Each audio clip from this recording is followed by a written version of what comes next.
Только мне не знаю. Мне сейчас текст не нужен, мне нужно просто... Добрый день, дорогие участники Олимпиады и их наставники. Сегодня мы разбираем те работы, которые вы написали во время Олимпиады 8 и 9 февраля. Сначала мы приступим к разбору эссе. И надо сказать, что для 9 класса было предложено 14 тем, для 11 класса 12 тем и для 10 класса 13 тем. Я сейчас пройдусь по непосредственно цитатам и четко скажу, какие проблемы должен был выделить участник и какие задачи поставить. Проблема и формулировка задач для ее решения – это одно из основных условий. Если нет задач, то, по сути дела, работа не проверяется. Проверяется только вводная часть, обоснование, где максимально можно набрать только 5 баллов. Так вот, первая тема для 11, 10 и 9 класса, или первая цитата, звучала так. «История временами подбрасывает нам удивительные парадоксы. Святослав, первый Рюрикович, с чистославянским именем, был по характеру наибольшим варягом среди всех киевских правителей этого дома». Цитата Брайчевского. Я вот думаю, что вот этот текст, который у нас там размещен, он, наверное, их отвлекает от того, что я говорю, потому что они сейчас все его читают. Слышите меня? Вот этот текст, который сейчас размещен на экране, он отвлекает их. Просто я сейчас не об этом тексте говорю. Так вот, на эту первую цитату должна быть поставлена проблема следующая. Оценка личности и характера Святослава в общем контексте киевского периода правления Рюриковичей, конец IX – начало XII века. Ну и для обоснования темы нужно было поставить следующие или близкие к ним вопросы или задачи. Раскрыть содержание термина «варяг», определить, кого можно называть варягом, выявить характерные черты варягов. У некоторых это получилось. Проанализировать деятельность Святослава и выявить характерные черты его личности, рассмотреть личность и характер деятельности Святослава. Рассмотреть личность и характер деятельности других киевских князей по выбору участника. Важно, чтобы этот выбор носил обоснованный характер, то есть участник в работе должен был пояснить, почему представляет оправданным анализ деятельности именно этих правителей. Ну и четвертой задачей можно было выделить следующую. Соотнести рассмотренные характеристики Святослава и других киевских правителей с содержанием термина «варяг». Ну, далеко не все, надо сказать, сумели выделить такие задачи, хотя были задачи похожие, и мы их тоже зачли. Ну вот основные были предложены такие. Вторая цитата, тоже у всех классов. «Русские княжества представляли для Бату не такой уж большой интерес. Тем не менее, именно Бату стал олицетворением злых степных сил, приносивших Руси беды и разорения. Хотя при его преемниках походы ордынцев на Русь были куда более разорительны и часты, чем при самом Бату». Почекаев. Проблема, которую должны были выделить участники, оценка места Бату, то есть хана Батыя, и исторической памяти о нем в контексте взаимоотношений Руси и Орды.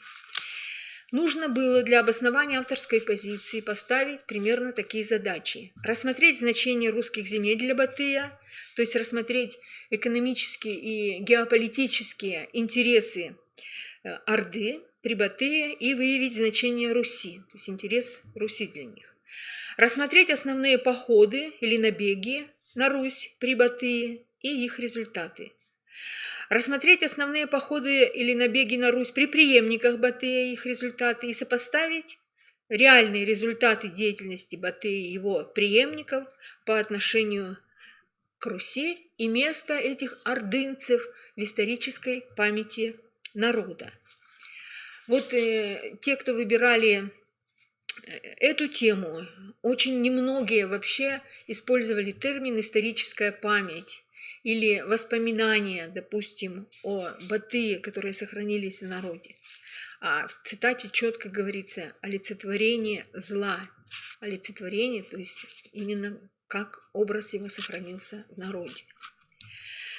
Следующая цитата. «Даже если понимать образование государства в привычном смысле как объединение Руси над властью Москвы, то и в этом случае нет основания начинать с Ивана Калиты, не говоря уже о предыдущих московских князьях.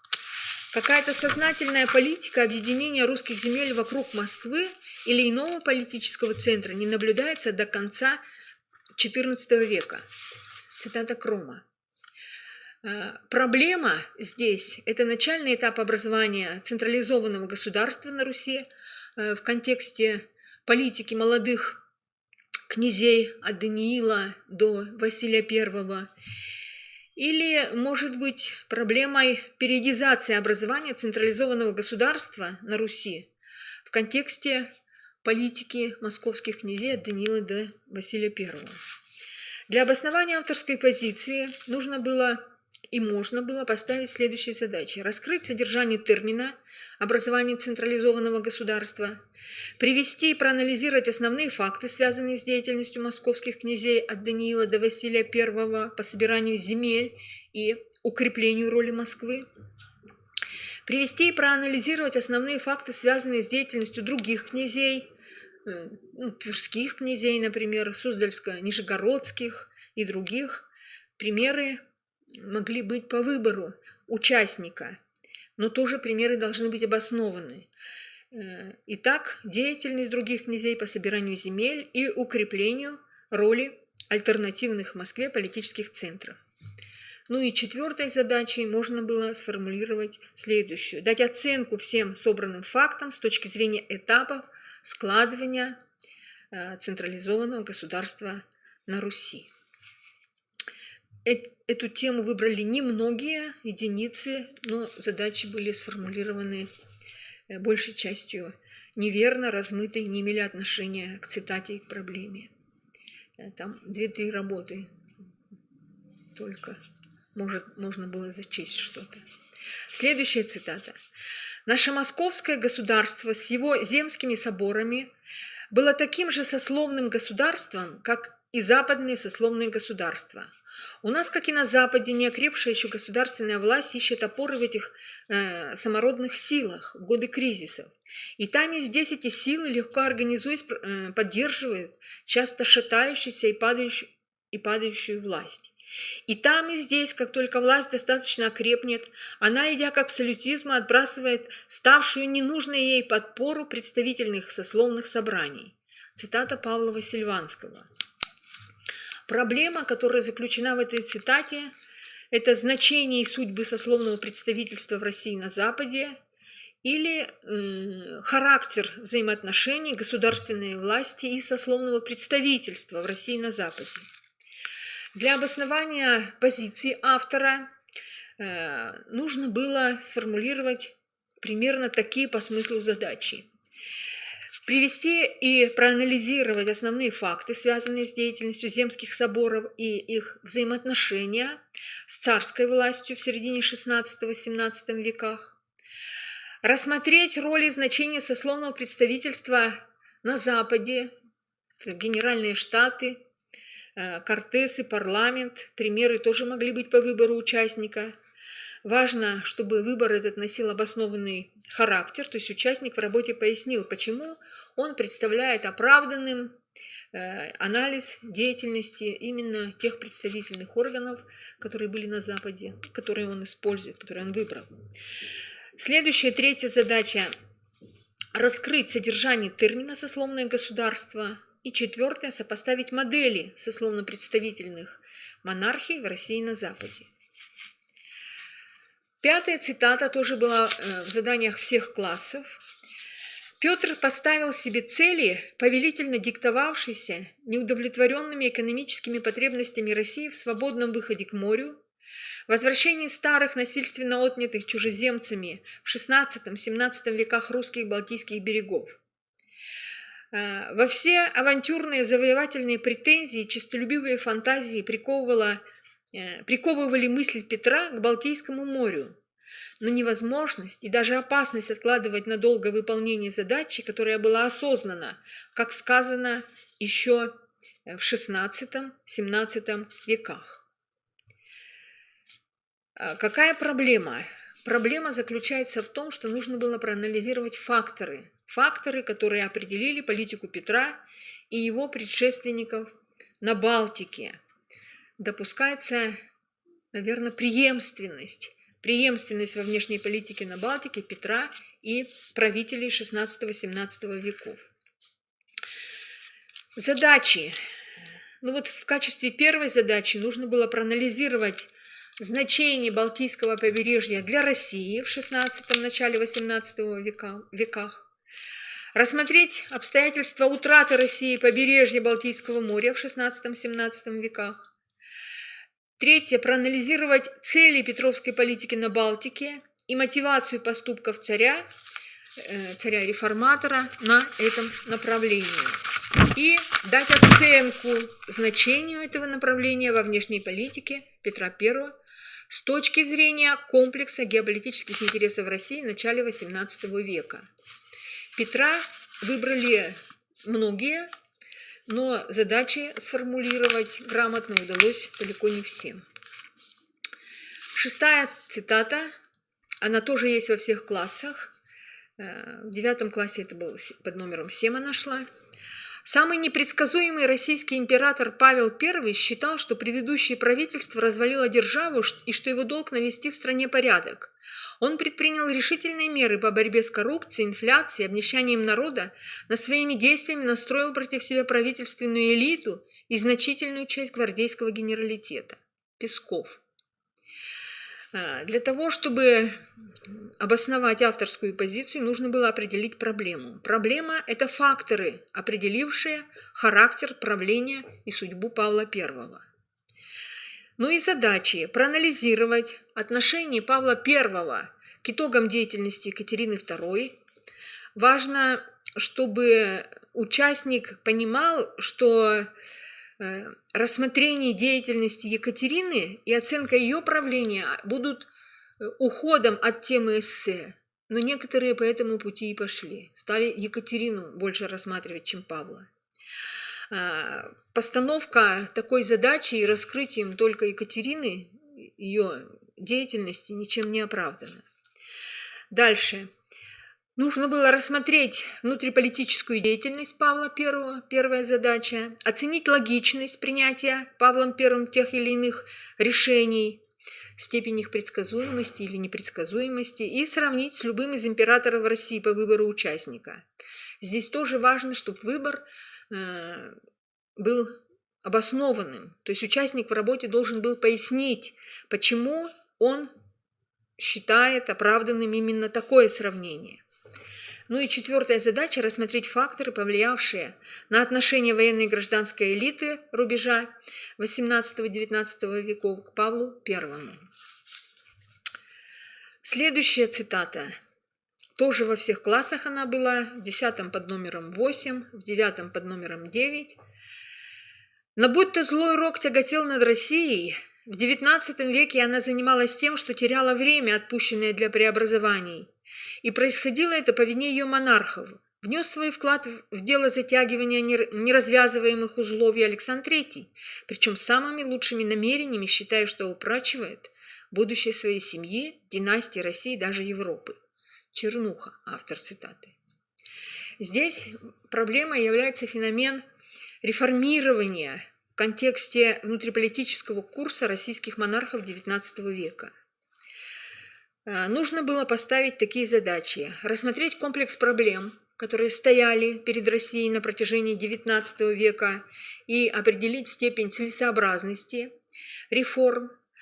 Оценить внутриполитическую деятельность предшественников Александра III. Рассмотреть внутриполитическую деятельность Александра III в контексте разрешения выявленных ранее проблем и оценить внутриполитический курс Александра III с точки зрения интересов государства и монархии России и, может быть, общеевропейской ситуации.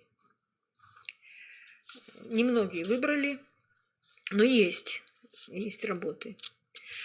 Дальше. Следующая цитата, тоже есть в каждом классе под разными номерами.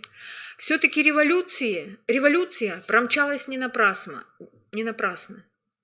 Бессмысленная и злая в частях, таковая особенно к исходу на издыхании, экспроприации, убийства, она оживила организм, быстрее погнала кровь, ускорила дыхание. И вот это внутреннее движение много значило. Россия сейчас, несомненно, крепче, и она, несомненно, гораздо устойчивее, нежели не только в пору Японской войны, но и чем все последние 50 лет. Розанов в октябре 1911 года сказано. Проблема заключается в том, чтобы показать влияние революции 1905-1907 годов на внутреннюю ситуацию в России в общеисторическом контексте второй половины XIX – начала XX века. Для обоснования этой позиции нужно было рассмотреть и дать оценку событиям революции 1905-1907 годов, охарактеризовать внутреннюю ситуацию в России на 1861 год, если там были участники, и это правильно, которые предполагали в качестве отправной точки своего анализа 1961 год. Если другие даты брали, то тоже эти даты должны быть обоснованы. То есть логика Розанова в контексте датировки приведенной цитаты вполне ясна. В 1911 году исполнилось 50 лет отмены крепостного права в России и в период русско-японской войны. Итак, охарактеризовать внутреннюю ситуацию России на 1961 год и на момент написания цитаты. Следующая задача. Охарактеризовать внутреннюю ситуацию в России на октябрь 1911 года. Важно, чтобы участник понимал, что Розанов дает свои оценки уже после того, как состоялось убийство Столыпина. И сравнить положение России в 1911 с положением в 1861 и в 1904-1905 годах и определить степень влияния революционных событий 1905-1907 годов на это положение. 9-я цитата, она 11-я в 9 классе, 10-я в 10. Следующая. В 1920-1921 годах разразился острый социально-политический кризис, который знаменовал последний всплеск российской революции. Однако эта последняя вспышка антиавторитарной революции проходила в условиях всеобщей усталости масс, важных экономических уступок со стороны правящей партии, отсутствия организующего центра революции, который определил ее итоги. Цитата московского профессора Шубина. Проблема здесь следующая. Влияние событий 1920-21 годов на итоги Великой Российской революции. Корректное рассмотрение этой темы предусматривает знакомство участника с последними вариантами периодизации Российской революции, революционных событий 1911-1922 годами. И, конечно же, надо использовать тот термин, который вводится в науке, Великая Российская революция. Имеется в виду именно знакомство, а отнюдь не обязательное согласие с этой периодизацией. И для обоснования авторской позиции можно было поставить следующие задачи. Охарактеризовать внутреннее положение страны и общественное настроение в 1920-1921 годах. Рассмотреть и дать оценку основным событиям общественно-политической жизни России в 1920-1921 годах.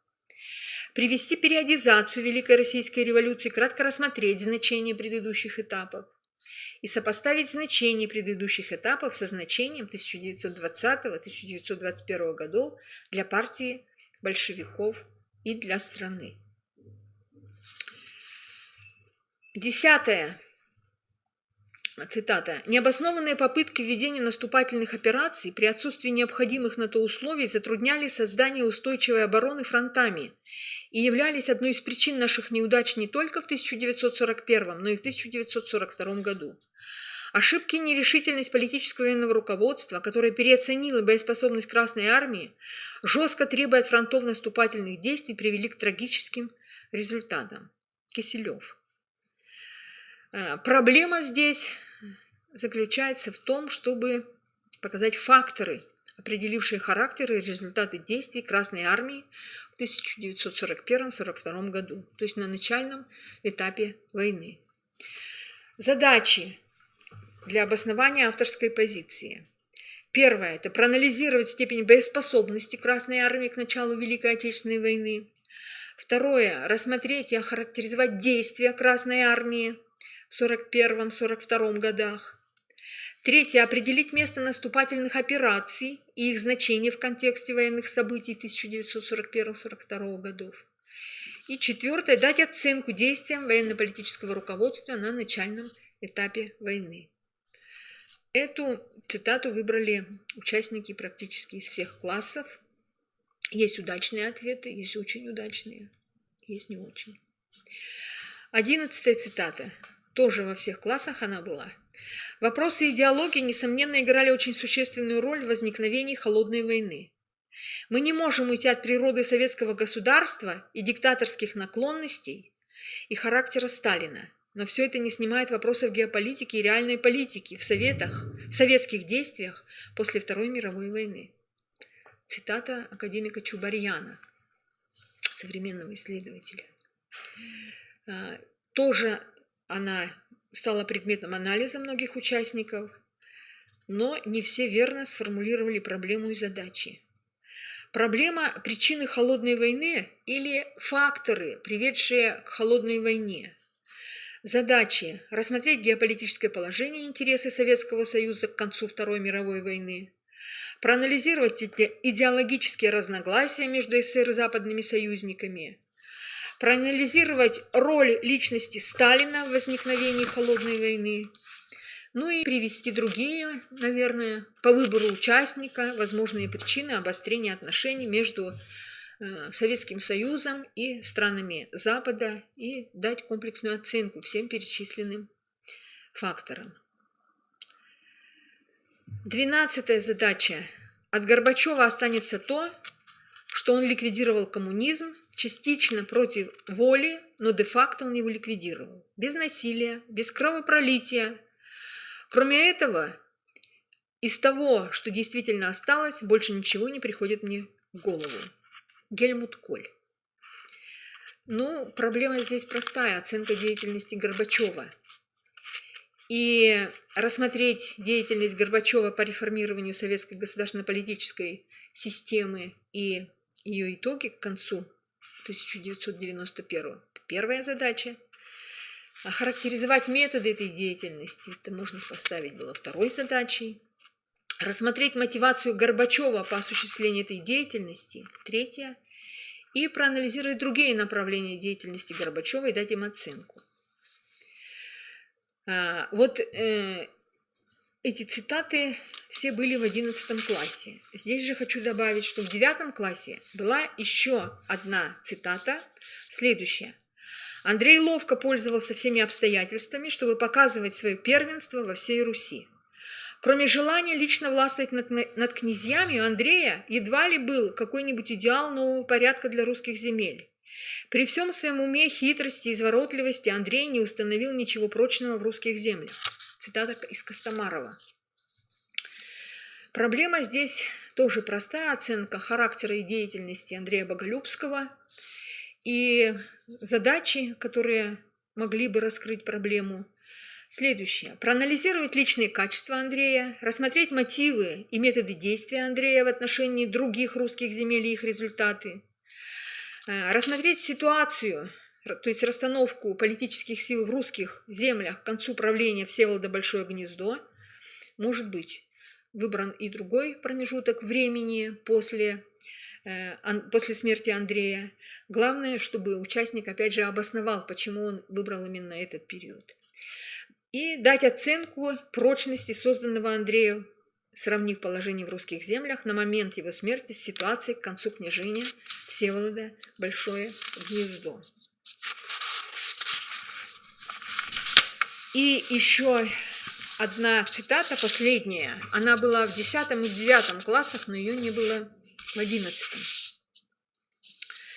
Реализация данной политики, обусловленной требованиями жесточайшей экономии государственных средств, при сохранении численности армии на уровне военного времени сопровождалась волнениями поселян и находилась в крайнем противоречии с идеями либеральных реформ, которым был еще не чужд император Айрапетов о создании военных поселений. Проблемой здесь является оценка учреждения военных поселений в контексте внутренней политики второй половины царствования Александра I. Ну а задачами могли быть следующие.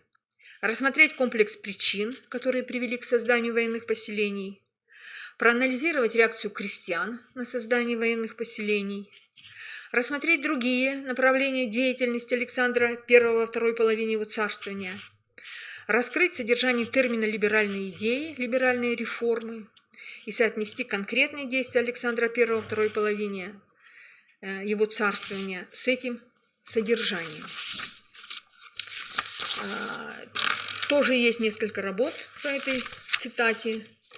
И еще раз хочу подчеркнуть, что постановка проблемы, правильное понимание проблемы, заключенной в цитате, и формулировка задач, которые были бы нацелены на решение проблемы, на раскрытие поставленной проблемы, являлись обязательными. Это было четко указано в заданиях по историческому эссе. В принципе, те, кто участвовал в прошлом году, оценки мало разнятся или практически не разнятся. Максимально первое, что надо было, обосновать тему выбора. Вот это обоснование выбора и темы, и задач, которые ставит перед собой в своей работе участник, оценивались максимально в 10 баллов. 5 баллов давалось за внятное оригинальное объяснение, которое демонстрировало бы заинтересованность в теме. Причем для получения этих 5 баллов ученик должен был привести несколько убедительных, но и разноплановых объяснений, включающих как общий интерес к периоду, либо к личности, либо к событию, либо к процессу, так и к конкретно выбранной им теме. Например, речь здесь могла идти о том, что участник знаком с работами автора, высказывание которого анализирует, ему близка концепция автора, изложенная в высказывании, или наоборот, он не соглашается с этой концепцией. Он знаком с литературой, научной или художественной, которая затрагивает процессы, личности, события, которые поднимаются в высказывании. Он считает проблемы высказывания актуальной, обязательно должно быть дано пояснение, в чем именно состоит проблема и в чем актуальность этой проблемы. Ни одна из этих позиций, конечно, не являлась обязательной. Участник мог по-другому проявить обоснование своего выбора, но наличие минимум 2 конкретных развернутых объяснений необходимы были для получения максимального балла. 4 балла выставлялись в том случае, если участник дает одно конкретное развернутое объяснение, которое демонстрировало заинтересованность в теме, с обязательным обращением к сути высказывания и кратко излагало еще несколько общих позиций, например, интерес к периоду, или к личности, или к событию. Но не просто мне интересен этот период, а почему он интересен, надо указать. 3 балла за разноплановое объяснение, демонстрирующее интерес к периоду, личности, событию, процессу, но не к самому высказыванию. Вот когда 4 и 5 балла, именно он должен был оперировать смыслом, который заложен в цитате. 2 балла за формальное объяснение в нескольких предложениях без демонстрации особой личной заинтересованности. 1 балл – это за 1-2 фразы. Я выбрал, так как мне интересно, так период важен, без пояснения, что важно, что интересно, что актуально, что дискуссионно. Ну и 0, когда нет объяснения. И вот затем вторая часть обоснования – это как раз проблема и задачи. 5 баллов ставилось за четкую постановку задач работы и выделение общей проблемы, на которой работают эти 4 задачи. То есть все формализовано. Одна проблема, 4 задачи. Каждая задача должна быть максимально соотнесена с конкретной частью высказывания. Здесь не просто по периоду, не просто по личности, а именно со смыслом, который заложен в цитате. Задачи, раскрытия которых напрямую не относятся к определению авторской позиции участника по отношению к высказыванию, не оценивались ни во вводной части, ни в основной. Так требуют ключи. Если проверяющий выставлял 0 баллов за какую-либо из задач в введении, то значит задача не соответствовала проблеме, и, конечно, человек, участник терял минимум 7 баллов в общей оценке за работу. И во введении, и в основной части. В сумме это будет 7 баллов, если задачи не было.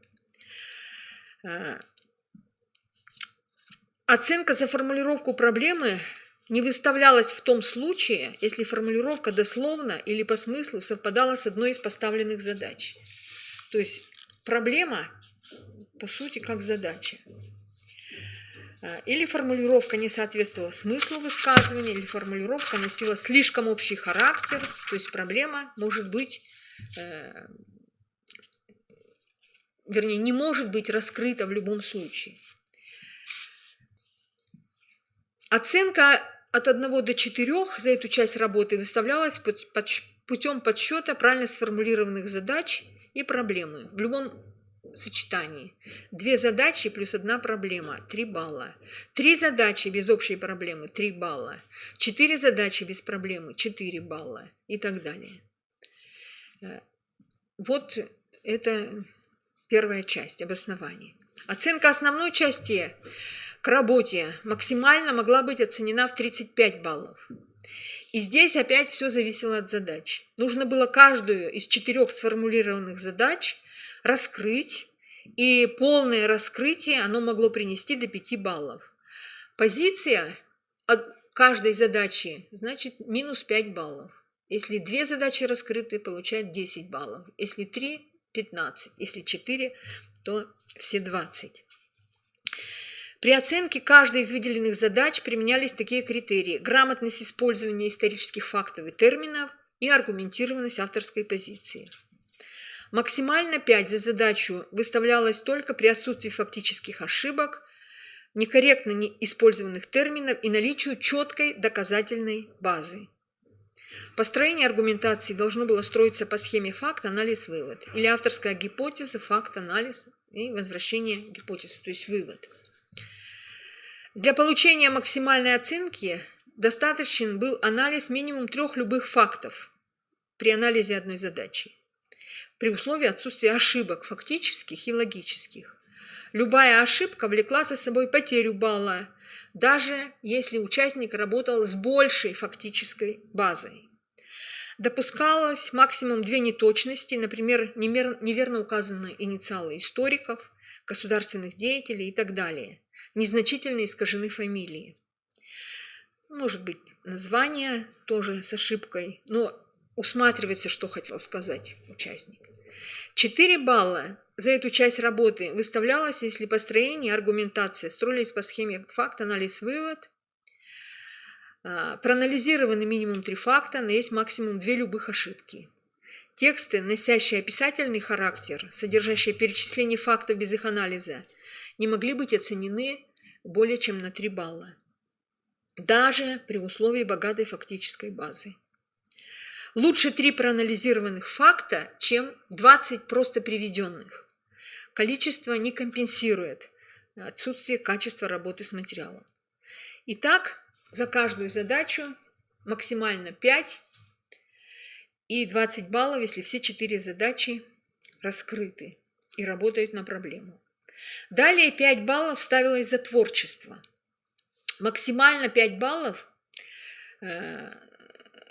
когда на протяжении всей работы автор демонстрирует ярко выраженную личную позицию, заинтересованность в теме, когда он предлагает оригинальные, но, конечно, имеющие право на существование мысли, может быть, исходя из его знаний историографии, источников, проблемы, их решения. Работа написана на 5 баллов должна быть хорошим литературным языком с учетом всех жанровых особенностей исторического эссе. 4 балла – это когда личная позиция и заинтересованность проявляются время от времени, и есть хотя бы одна оригинальная идея, тоже хороший литературный язык, и человек понимает, что такое эссе. 3 балла – автор демонстрирует личную позицию и творческое начало хотя бы формально, используя такие слова: «как мне кажется», «я убежден», «меня увлекает». Ну и тоже работа должна быть написана грамотно, хотя бы с точки зрения стилистики русского языка. Текст предельно формализован. Я выбрал такую-то тему, потому что план моей работы будет такой-то и так далее. 1-2 балла по этому критерию не выставлялся. Ну и 0 баллов, когда просто шел пересказ учебника, либо литературы без творческого начала. Иван Грозный женился, Иван Грозный родился и прочее. Это за творчество. Далее максимум 10 баллов давалось за знание различных точек зрения. Историков, может быть, современников, может быть, авторов учебников, может быть, где-то услышан какой-то... Даже в документе иногда, вот, когда бывают какие-то воспоминания, максимально 10 баллов. Работа с различными авторскими позициями ведется на протяжении всего эссе. Участник каждой из задач обращается к дискуссионным вопросам, по сути сформулированной задачей, и корректно и конкретно излагает по каждой из задач минимум 2 позиции, то есть 2 точки зрения, отраженных в литературе или источниками с конкретными указаниями на авторов. Усиливает свою аргументацию ссылками, то есть привлечение источников историографии не носит формальный или ритуальный характер. Для выставления максимального балла достаточно рассмотрения, в общем, 4 любых работ, но именно на протяжении всего эссе. 8 баллов – это когда работа с авторскими позициями тоже ведется на протяжении всего эссе, и участник минимум в 3 задачах, которые он поставил, обращается к дискуссионным вопросам, к известным ему точкам зрения, и конкретно излагает минимум 2 позиции, отраженных в литературе источниках с конкретным указанием на авторов. То есть в 3 задачах не меньше 2 позиций. Тоже ссылки должны быть, чтобы получить 8 баллов. И тоже не должен быть привлечение точек зрения, не должно носить ритуальный характер. 3 любых работы нужно было использовать для получения 8 баллов. 3 любых работы, минимум 2 позиции и минимум в 3 задачах. 7 баллов минимум в 2 задачах. Участник обращается к дискуссионным вопросам, по сути сформулированной задачи, корректно излагает минимум 2 позиции, отраженные в литературе и источниках, тоже с указанием авторов. Усиливает свою аргументацию ссылками, то есть привлечение источников историографии тоже не носит формальный характер. 2 любых работы, но в этих работах должно быть минимум 2 позиции по разным задачам, то есть по 2 задачам, 7 баллов. 6 баллов участник корректно и конкретно излагает несколько позиций, отраженных в литературе источников, но не по конкретным задачам, а по проблематике высказывания в целом. При этом количество авторов работ, которые называет автор, должно быть не менее 5. Часто при таком подходе речь о точках зрения ведется в контексте общей дискуссионности, не конкретной темы высказывания, а в оценке личности, периода, что часто и происходит. 5 баллов, когда цитаты либо позиции не имеют прямого отношения к теме, это очень распространено. То есть привлечение источников историографии носит формальный и ритуальный характер. В таких работах историография, как правило, дается либо в начале работы в обосновании, либо в конце. Дальше количество не имеет значения. 3-4 балла по этому критерию не выставляются. 2 балла либо в начале, либо в конце работы. упоминаются просто имена историков или современников, которые что-то когда-то говорили, в общем-то, об этом периоде или об этой личности, событии и так далее. 1 балл. Участник сугубо символически что-то упоминает про разные точки зрения. 0 – это когда не упоминает вообще. Наличие любой ошибки, фамилия автора, название работ, корректность изложения позиции влечет за собой потерю 1 балла от максимально возможного при выставлении по этому критерию. Но если вы привели точку зрения, то, конечно, должен быть указан автор. Если автора нет, непонятно, чья это точка зрения. Это не оценивалось. Либо учебник надо назвать, либо монографию и автора. При оценке заключения обращалось внимание на умение автора делать конкретные выводы по сути своей позиции, исходя из смысла высказываний и задач, сформулированных в введении. Максимально 5 баллов за четкое подведение итогов с выделением основных позиций, 4 задачи, 4 вывода, плюс 1 балл за обобщение. 1-2 балла ставилось, когда выводы носят самый общий характер. 0 – когда выводы не сделаны, либо выводы противоречат основному тексту, и это тоже было такое. Вот так оценивалось эссе. Так, и вот сейчас мы перейдем к проекту, 9 класс. Проект 9 класс мы включаем, и надо сказать, что проект оказался очень сложным заданием в этот раз. Я думаю, что он сложным был не только для участников Республики Коми, но и для многих других участников в других регионах. Итак, текст перед вами. Текст, значит, я не могу его регулировать. Нет, подождите, вот, смотрите. Нет, это не тот, подождите, не тот текст. Эссе. 1 тур. Смотрите, называется «Заводская администрация и крестьяне на Урале в середине XVIII века». Там 2 страницы задания было. Хорошим подспорьем для участников служили сноски, но не все их грамотно и умело использовали в свою пользу. И в чем замысел? Замысел задания основан на разительном противоречии, в котором находится общая картина, которую пытается написать автор вот этой челобитной с приводимыми им фактами. Крестьяне, которые пишут челобитную, пытаются представить дело так, что с передачей завода в частные руки в их положении произошли резкие, катастрофические для них изменения. Администрация установила режим жесточайшего насилия, людей постоянно бесчеловечно и нещадно избивают, дело доходит до смертного убийства, объем повинностей резко возрос, так что они бывают почти без выезда в заводских работах, оплата за них столь же резко сократилась за эти работы. Часть населения вообще принудительно переселена на заводы.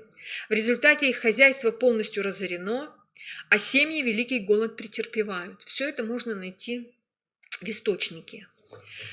На самом деле, как показывает более внимательное прочтение, оснований для таких утверждений немного. Объем постоянных работ не увеличился или увеличился несущественно. Правда, крестьян дважды принудительно привлекали к авральным ремонтным работам на заводах. Но оба раза эти были ненадолго. Оба случая имели место несколько лет назад, 3 года назад и 4 года назад. И в обоих случаях работы были оплачены. Оплата была полностью переведена на государственные расценки, но ее нельзя считать символической. Государственные цены были сопоставимы с рыночными. Переселения были осуществлены не по воле владельца, а с разрешения государства, причем имели временный характер. Смертных убийств, видимо, не было. Дело ограничилось падежом нескольких лошадей. Действительно, администрация в это время начала вмешиваться в организацию работ и прибегать при этом к насилию, это многие отметили. Но крестьяне не являются, если критически подойти к документу, безгласными жертвами. Они активно собирают свидетельства о злоупотреблениях властей и убеждены, что смогут добиться восстановления прежних порядков, как они там говорят, по силе прав. И участник, вот самое главное, должен был увидеть это противоречие и дать ему истолкование. И здесь, конечно, не засчитывались баллы, если участник вместо предписанных ключей, вместо предписанных наблюдений, которые он должен был заметить, вместо предписанных расчетов, расчеты тоже не случайно, они тут даны цифры, и нужно было эти расчеты привести, когда участник идет на поводу у автора челобитной и не критически воспроизводит его эмоциональные оценки. Пожалуй, вот за то время, пока мы, вот по крайней мере я в жюри Олимпиады, вот такого требования, столь критической оценки того, что содержится в документе, не было. И действительно очень многие участники, они пошли на поводу у автора этой челобитной. Итак, смотрите, определить нужно было тип документа и охарактеризовать его особенности. Сейчас я вторую часть вам покажу. Нужно было четко сказать, что документ – это крестьянское челобитное, и это многие сказали. Можно было, и принимались ответы челобитные или челобитные приписных крестьян, и если вы правильно определили, вы 2 балла получили. Дальше участник должен был показать, что челобитные подаются от имени определенных общин и содержат просьбы, жалобы и предложения. Обычно челобитные обсуждались на сходах. И хотя автором челобитной является конкретный человек, в данном случае крестьянин Федор Яковлев, челобитная отражает мнение и пожелания всей общины. То есть здесь балл давался за четкое понимание, что челобитная – это коллективный документ. Вот из тех работ, которые проверяла я, был всего один участник, который это отметил из 11 класса. Ну, мои коллеги, мы по 2 человека, каждый проверяли работу. Если было у кого-то, конечно, в других классах это тоже отмечено. Должна быть выделена главная характерная особенность челобитных XVI-XVIII веков. Это настойчивое подчеркивание и преувеличение трудностей и несправедливостей, на которые подается жалоба. Стремление доказать нетерпимость существующего положения. И если эта мысль четко сформулирована, 2 балла человек получал. Но фактически мало у кого по 1 баллу, если кто-то только получил. Четко надо было подчеркнуть преувеличение трудностей и несправедливостей, на которые подается жалоба.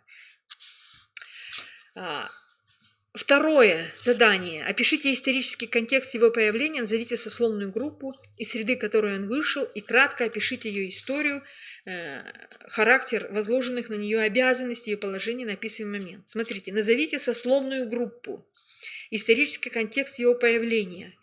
Вот сословная группа – это приписные крестьяне, из среды которой вышел документ. Здесь почему-то начинают писать, что такое челобитная, когда она появилась, и зачем она нужна, и почему крестьяне ее используют. Ну, не все, но сословная группа приписные крестьяне. Принимался просто вариант приписные, но многие написали, что это крепостные крестьяне, другие написали, что это заводские крестьяне, кто-то написал посессионные. Все это не принималось, потому что здесь четко определена группа приписные крестьяне. Не принимался ответы черносошные, потому что это уже не черносошные, в данном случае это уже анахронизм, или государственные, без указания, что на их приписной статус. Хотя крестьяне продолжают себя так называть, для этого времени, когда писалось челобитное, это название неточное. Если написали приписные крестьяне, 1 балл получили. О приписных крестьянах также должно быть сказано следующее. Группа приписных крестьян возникла, то есть исторический контекст, Группа приписных крестьян возникла в Петровское время. Это были государственные крестьяне, обязанные отрабатывать свой подушный оклад на заводах, вместо того, чтобы платить его деньгами, по утвержденным государством расценкам. Вот если такая ясная формулировка, то можно было получить 2 балла. Некоторые ее получили, но далеко не все. Дальше можно было исторический контекст продолжить так. Приписка практиковалась как к казенным, так и к частным заводам. Тем не менее, они оставались де-юре государственными крестьянами. Но сословная группа – это приписные крестьяне. Они оставались де-юре государственными крестьянами, отрабатывающими на заводах свои налоговые платежи по установленным расценкам. То есть в сущности обязанными отработать на владельца определенное число дней в году. 2 балла можно было получить за понимание этой связи. Приписанные к частным заводам остаются государственными крестьянами. Третья задача. Вспомните, что вы знаете об истории волнений и протестов среди этой группы в XVIII веке. Обратите внимание, кому и при каких обстоятельствах подается этот документ. И здесь участник должен кратко сказать, что первые волнения приписных датируются еще первой половиной XVIII века. И вызваны они были недовольством крестьян припиской к заводам. 1 балл за это можно было бы получить. В конце 1750-х, начале 1760-х на Урале происходят массовые волнения приписных крестьян. Теперь эти волнения были связаны с изменением характера заводских работ в связи с переходом многих заводов в частные руки. В ходе массовой приватизации в елизаветинское время, допустимые варианты в середине 18-го, в 40-х, 50-х годах 18-го. Так вот, в связи с массовой приватизацией или массовым переходом заводов в частные руки, казенных заводов, доля крестьян, приписанных к частным заводам, существенно увеличилась. Так, юговские заводы, о которых идет речь, в 1757 году перешли в собственность графа Чернышова. За это наблюдение 2 балла. 2 балла. То есть волнения 50-х, 60-х связаны с изменением характера заводских работ в связи с переходом многих заводов в частные руки. И пример можно было привести. В данном случае юговские заводы переходят в собственность графа Чернышова. Это вызвало в 1762 году посылку на Урал приближенного Екатерины Вяземского, возглавляемая которым комиссия должна была расследовать причины возмущения. Участник должен сказать именно о том, что Вяземский был специально послан на Урал. Ответы, указывающие на его формальный чин, генерал-квартирмейстер, без объяснения, как он связан с приписным Уралом, не принимаются. А если вот написано, что он именно Екатериной послан, чтобы рассмотреть ситуацию, 1 балл можно за это получить. Участник должен также сказать о том, что недовольство приписных не было исчерпано и последствия не приняли участие в Пугачевском восстании. Те, кто это упомянул, а их множество, они тоже 1 балл за это получили. 4. Объясните, что изменилось, что оставалось прежним после передачи завода в частные руки, в том, что касается объема и времени исполнения крестьянских работ. Объем работ. Раньше крестьяне обеспечивали завод углем, заготавливали дрова, пережигали их в уголь, доставляли уголь на заводы. Помимо этих работ, теперь они были привлечены к восстановлению построек, разрушенных наводнением юговских заводов в 1759 и к строительству плотины на Аннинском заводе в 1760, которая была тоже снесена. В то же время строительные работы имели разовый характер, авральный характер. Вот случилось какой-то инцидент, какая-то катастрофа, их привлекли. Из документа следует, что впоследствии они не повторялись, эти авралы. И в 1761 году, и в 1762 крестьяне, как и раньше, работали только на производстве и доставке угля. До 2 баллов получили те, кто сделали ясный вывод о разовом характере дополнительных работ. Таким образом, объем постоянных работ оставался прежним. Утверждение, что они бывают почти без выезду в заводских работах, не соответствует действительности. Если кто это приметил, получил 1 балл. Время исполнения. Ранее заводские работы выполнялись в марте-апреле и в сентябре-декабре, то есть не затрагивали земледельческий сезон. Теперь вот крестьяне говорят, что нет времени заниматься хлебопашеством. 1 балл за это наблюдение. Как было и как стало. Теперь крестьяне жалуются на то, что их привлекают также в сезон в июне, в самое пахотное работное время. С другой стороны, речь идет именно о разовых работах. В 1760 году, которые продолжались 5 дней всего, работы в 1759 производились, как и раньше, в марте-апреле. Судя по тому, что в 1763 крестьяне вспоминают именно об этом случае 3-летней давности, в последующие годы такого не происходило. Документ 1763, то есть 1 балл за это наблюдение. Как была устроена оплата работ? 5. Когда заводы принадлежали казне. Что в этой системе осталось неизменным, а что изменилось после перехода завода в частные руки? До 1757 года отрабатывали свою подушную по установленным законам расценкам, а работы сверх этой нормы шли с порядочной оплатой, то есть по рыночной цене. 1 балл те, кто это заметили, такие есть. После 1057 года все крестьянские работы по-прежнему оплачивались. Это осталось неизменным. Однако теперь работы сверх нормы тоже оплачиваются по государственным расценкам. 2 балла за ясную формулировку принципа, за ясную. Есть кто пытался, но вообще непонятно, что они хотели сказать. Должно быть ясно, с показом цифр, приведенных в документе и со ссылкой на нормы плаката, показано, что строительные работы как 1759, так и 1760 года оплачены по требуемым законом нормам. Зимним нормам в первом случае и летним во втором. 2 балла, если это есть наблюдение, но почти ни у кого нет.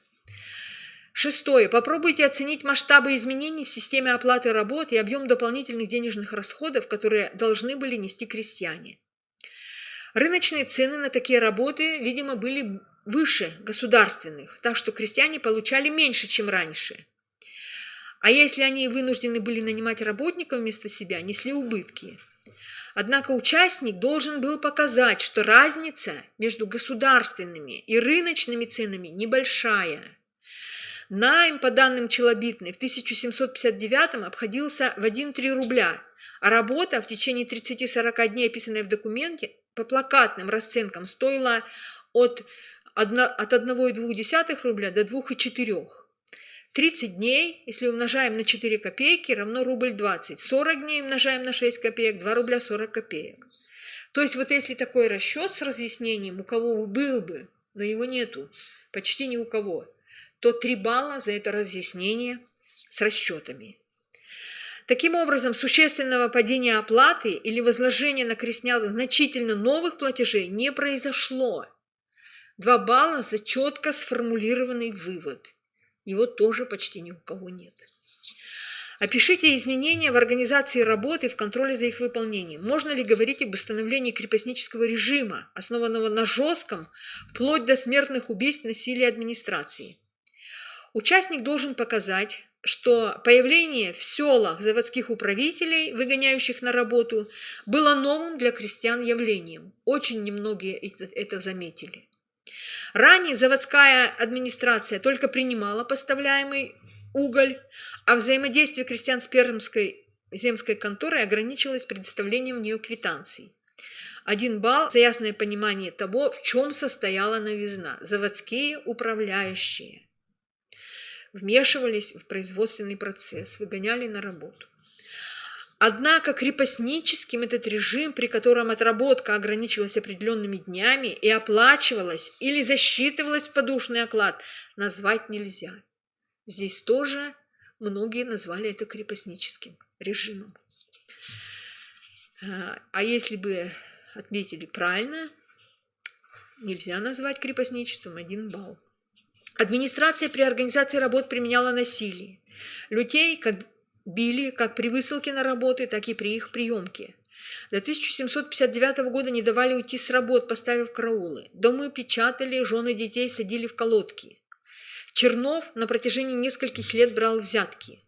Вот про насилие тоже многие упомянули, но 2 балла давалось за ясное с примерами описания, в чем выражалось это насилие. В то же время фраза о смертном убийстве является трафаретной. Таких случаев не описано. Сказано только, что в 1759 году несколько лошадей померло. 1 балл за это наблюдение. 8 задание в проекте. Опишите случаи взятия администрации отдельных людей из приписных деревень.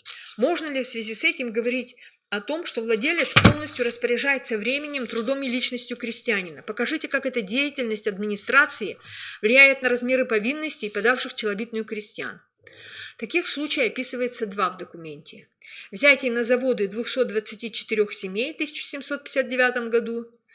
О том, что владелец распоряжается полностью временем, трудом и личностью крестьянина, на основании этого говорить нельзя, так как перевод осуществлен не владельцем, а сенатом. И это сказано в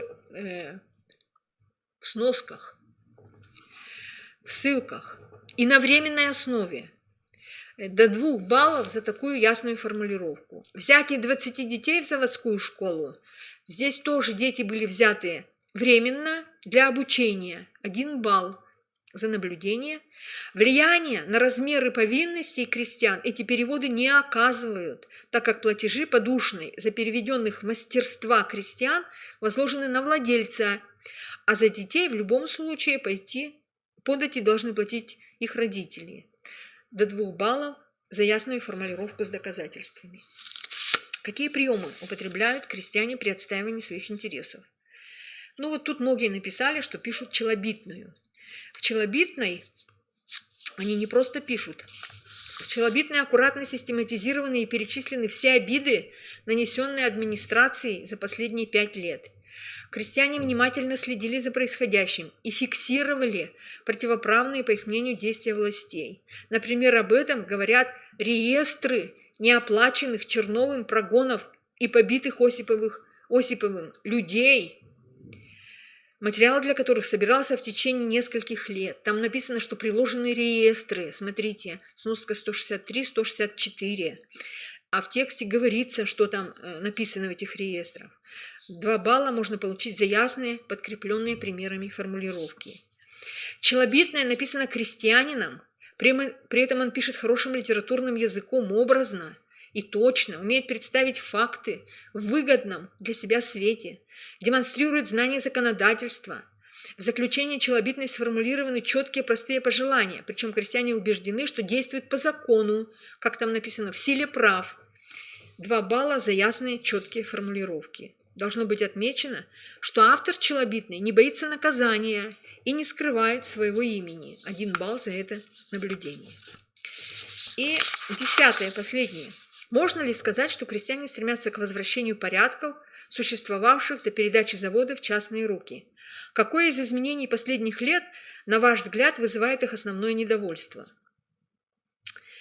Крестьяне не только требуют отмены всех новшеств и возвращения ведомства государственной казны, но и стремятся дополнительно снизить объем своих обязательств по сравнению с положением 1757 года.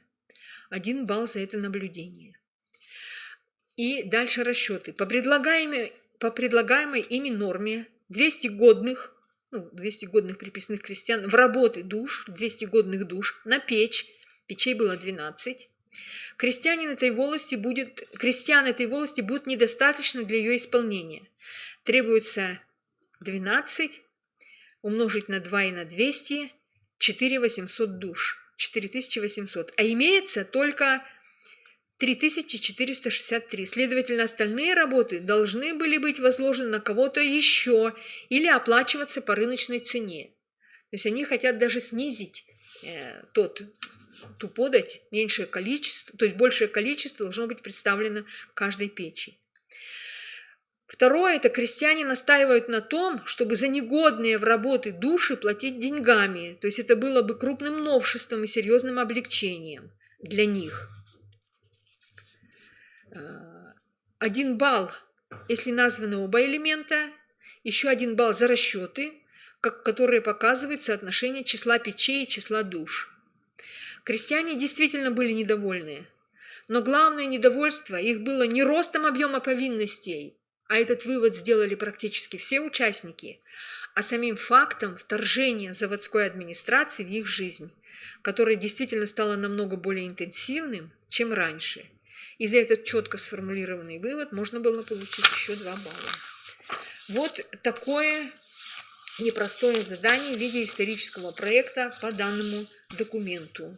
И действительно, еще раз повторю, что многие участники пошли на поводу у автора этой челобитной, у этого коллективного прошения на имя императрицы. Второй тур. Вы знаете, в этом году поменяли туры. Раньше эссе и проект были во втором туре, теперь они стали в первом. Что касается второго тура, то здесь у нас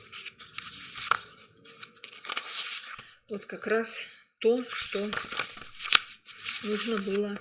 Сейчас я вам задание включу.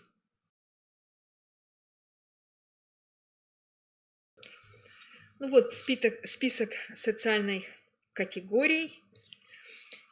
Там был размер виры по 4 группам.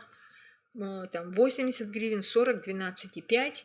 И нужно было разделить. На 80 здесь нужно было отнести княжеского конюшева, княжеского огнещанина, княжеского тиуна. На 40 боярского тиуна, гридина, русина или славянина. На 12 княжескую кормилицу, княжеского ремесленника, княжеского сельского тиуна. И княжеский или боярский рядович, смертный холоп на 5. Здесь баллы в 11 и 9 фактически были одинаковые. За 1 верный ответ 0 баллов, за 2 – 1, за 3 – 2, за 4 – 3, за 5 – 4, за 6 – 5, за 7 – 6, за 8 – 7, за 9 – 8, 10 – 11 верных – 9 баллов, 12 верных ответов – 10 баллов. Лишь 1 человек ответил все верно. Был такой участник. Он все положенные 10 баллов набрал. Так, дальше второе задание.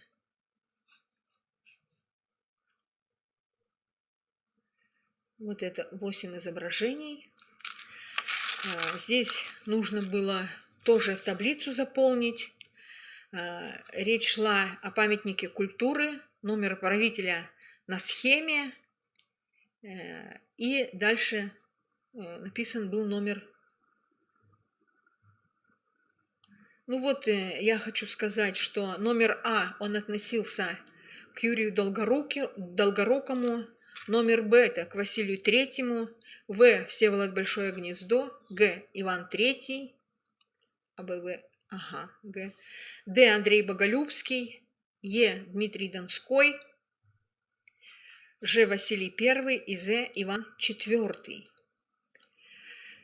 Следующее задание, третье, найти, что верно, а что неверно. То есть верным утверждением могли быть 2, 5, 6, 9, 10, неверным 1, 3, 4, 7, 8, но также второе утверждение, там были вопросы, что неправильно его истолкуют, что может быть после того периода, который здесь указан, люди, например, 17-й год Рига была взята немцами, поэтому неверно второй ответ тоже засчитывался. В обоих случаях засчитывался. Немножко как бы стилистически неправильно сформулирован.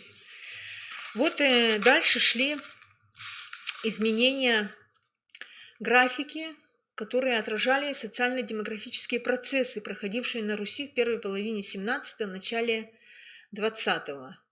И нужно было каждый график отнести, к чему относится каждый график. Номер графика. Итак, график первый – это изменение плотности населения в европейской России, человек на квадратный метр. График второй – это изменение доли численности населения России в границах середины XVII века. График 3. Изменение доли численности населения России на территориях, присоединенных к России после 1650 года. 4. Это изменение доли горожан в общей численности населения. 5. Изменение доли дворянства в общей численности населения. Многие верно эту задачку решили. 6. Изменение плотности населения в Сибири и на Дальнем Востоке. 7. Изменение общей численности населения России. 8. Изменение доли крепостных в общей численности населения, крепостных крестьян. 9. Изменение численности населения в границах середины XVII века в миллионах человек. И 10. Изменение доли крестьян в общей численности населения. Дальше идет 5 задание. 5 задание. Значит, вот за это задание, за графики, каждые правильно соотнесенные данные, они давали по баллу за каждый верный ответ. Так, дальше. В 5 классе было другое задание вместо вот того, которое будет сейчас. Так, в 5 классе 5 задание был текст. Ой, в 9. Или я его потом, когда буду включать другой слайд. Идем дальше тогда. Вот 5 задание, это 11-10 класс. Здесь было 5 портретов, 5 композиторов, и нужно было отнести композиторов. Итак, на слайде А это Мусоргский, Б Чайковский, В Бородин, Г Римский-Корсаков и Д Глинка. 3 правильных ответа 1 балл, 4 2 балла, 5 3 балла. Там, если будете смотреть работы, вот я, например, отмечала 5 плюсов равно столько-то баллов, то есть по ключам. 5 плюсов это не балл, 5 плюсов сколько, значит, правильных ответов. И дальше нужно было заполнить таблицу, вот, соотнести композитора, буквенное обозначение портрета, номер изображения вот этого из оперы и название оперы, как называется эта опера. И дальше литературная сюжетная основа. То есть 5 позиций нужно было соотнести, на основе чего они созданы. И вот Римский-Корсаков. Так. Ну, я, значит, по позициям тогда буду говорить. Изображение этюдов. Вот первое, это Римский-Корсаков, «Золотой петушок», произведение Пушкина. Второе, Мусоргский, Борис Годунов, произведение Пушкина на основе событий русской истории XVI-XVII веков. Третье, это Иван Сусанин, Глинка, или «Жизнь за царя» мы тоже принимали такое, события русской истории XVII века. Четвертое,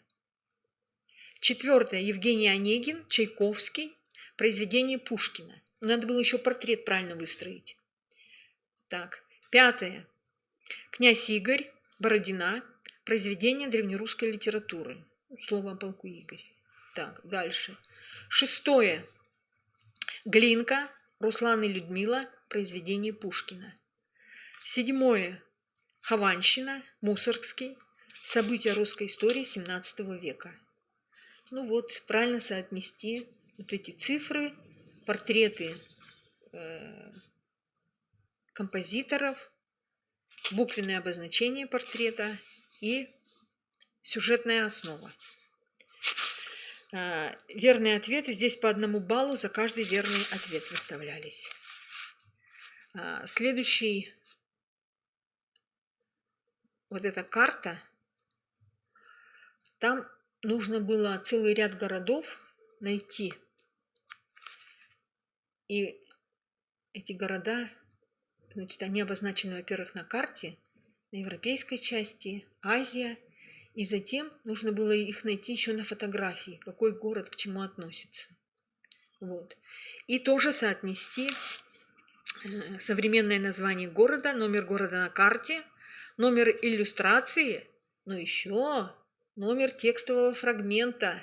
Тоже сложное задание. В конце вот этих фотографий еще есть текстовый фрагмент, о каком городе написано. Все это вместе давало бы возможность, значит, определить, какой это город.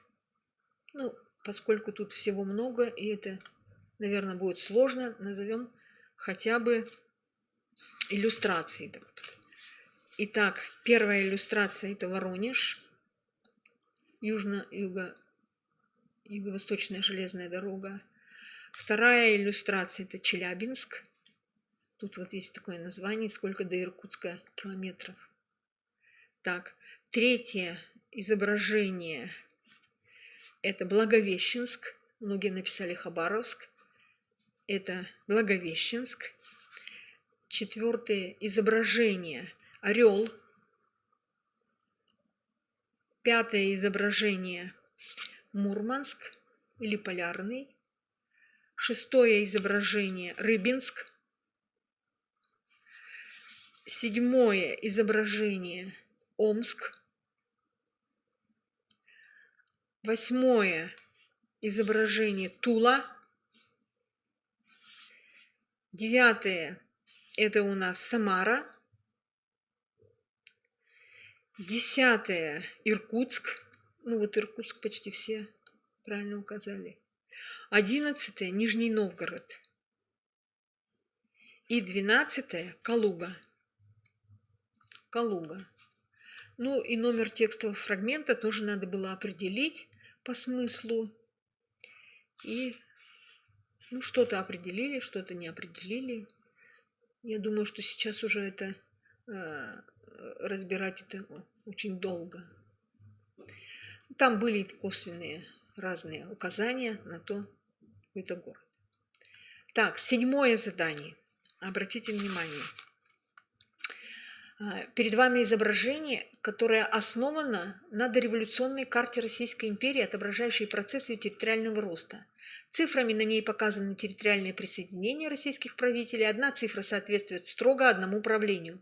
Используя свои знания, определите, чьи правления автор карты обозначил соответствующими цифрами и заполните таблицу. Ну вот. Первый вопрос был год, не позднее которого могла быть составлена карта. Этот год 1905. Многие назвали 17-й почему-то. Теперь цифре 1 соответствуют границы государства в период правления Василия III, цифре 2 Ивана IV, цифре 3 Федора Ивановича, ну или Иоанновича, четвертая цифра Михаил Федорович, пятая Алексей Михайлович, шестая Петр I, седьмая Анна Иоанновна, восьмая Елизавета Петровна, девятая цифра Николай I, десятый Александр II и 11 Николай II. Вот все верные ответы мы проверяли. И в 11 классе за 2 верных давался 1 балл, за 3 – 4 – 2, за 5 – 6 – 3, за 7 верных – 4, за 8 – 5 баллов, за 9 – 6, за 10 – 7, за 11 – 8, за 12 – 12. В 10 классе были другие оценки, ну, чуть выше. Дальше. Следующий, 5. Вот тут даны мемуары, нужно было указать автора мемуаров, название посвященного им документального фильма, тут из 4 выбрать одного, какое название закрепилось за кружком, в котором говорится в фрагменте 3. И постарайтесь привести примерную датировку событий с точностью до года, если не указано иное, ответ оформите в виде таблицы. Вот что касается автора мемуаров,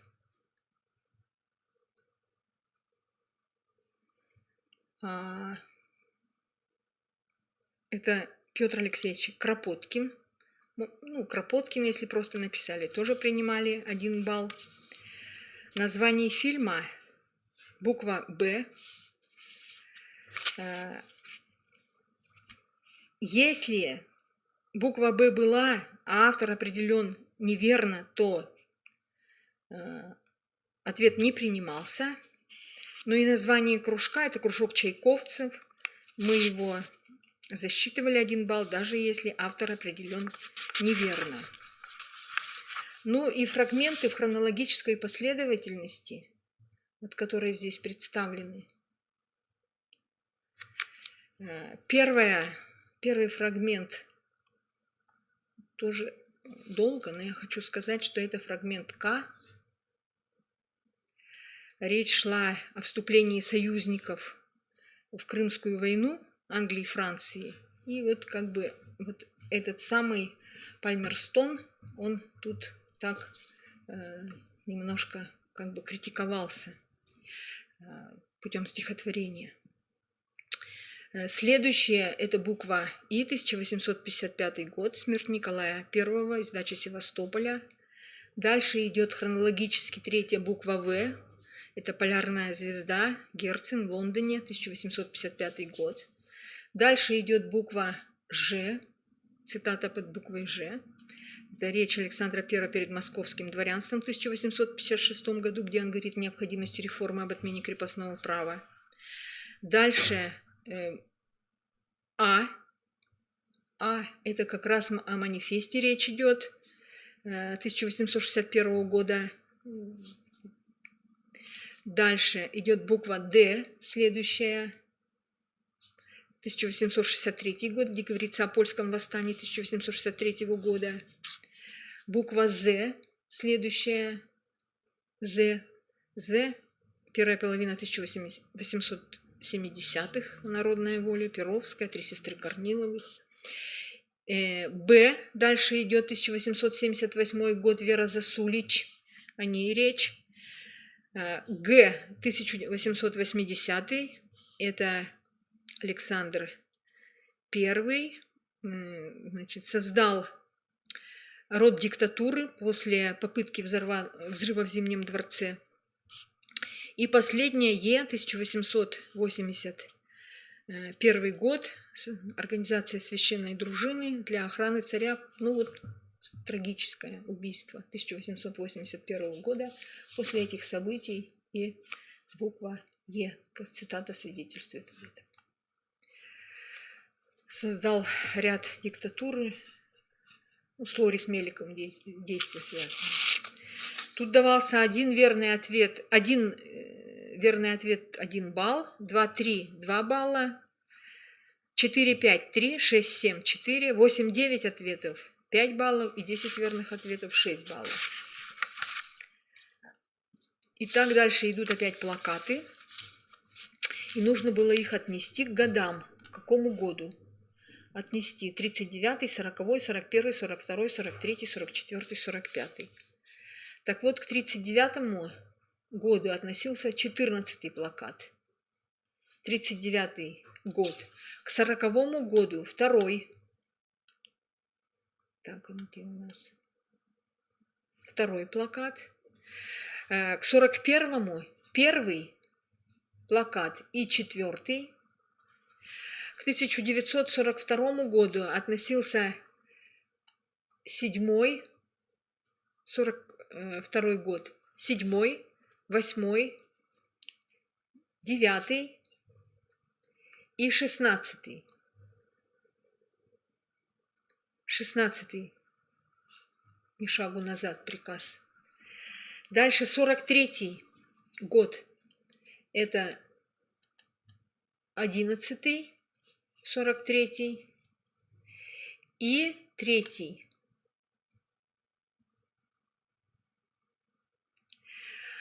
К 44-му относился 5-й и 15-й. Вышли на границу, на государственную. 45-й. 45-й это 13-й. Дальше 12-й, 10-й и 6-й. Ну, раскрывать, я думаю, что сейчас я уже не буду, просто изображение. Так, дальше. Следующая задача. Следующее задание. После этих плакатов. Это было задание, оно тут нумерация нарушена, 10-е. Кому? Кто писал? Вот перечень адресатов здесь. И здесь надо было определить, кто писал этот текст и кому. Итак, первый текст Горбачев писал Миттерану. Второй текст Хрущев Абдельнасеру, египетскому руководителю. Третий Брежнев писал Рейгану. Четвертый Сталин Клементу Этли.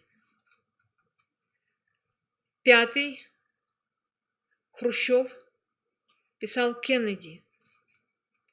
Шестой Брежнев писал Фиделю Кастро. Седьмой текст Сталин писал Ким Ир Сену. Восьмой тоже Сталин Вильгельму Пику. Девятый тоже Сталин Мао Цзэдуну. 10-й Брежнев писал Александру Дубчику. 11-й Горбачев писал Гельмуту Колю. 12-й Сталин Черчиллю. И 13-й Горбачев Эриху Хонекеру. Ну, тут примерно 50% верных ответов. В среднем есть где больше, но больше 50 мало кто написал. Вот это второй тур. Сейчас я хочу еще вернуться к 9 классу. 9 класс. Да, здесь, в этом последнем туре, 11 класс, за каждую верно заполненную строку давался 1 балл. Точно так же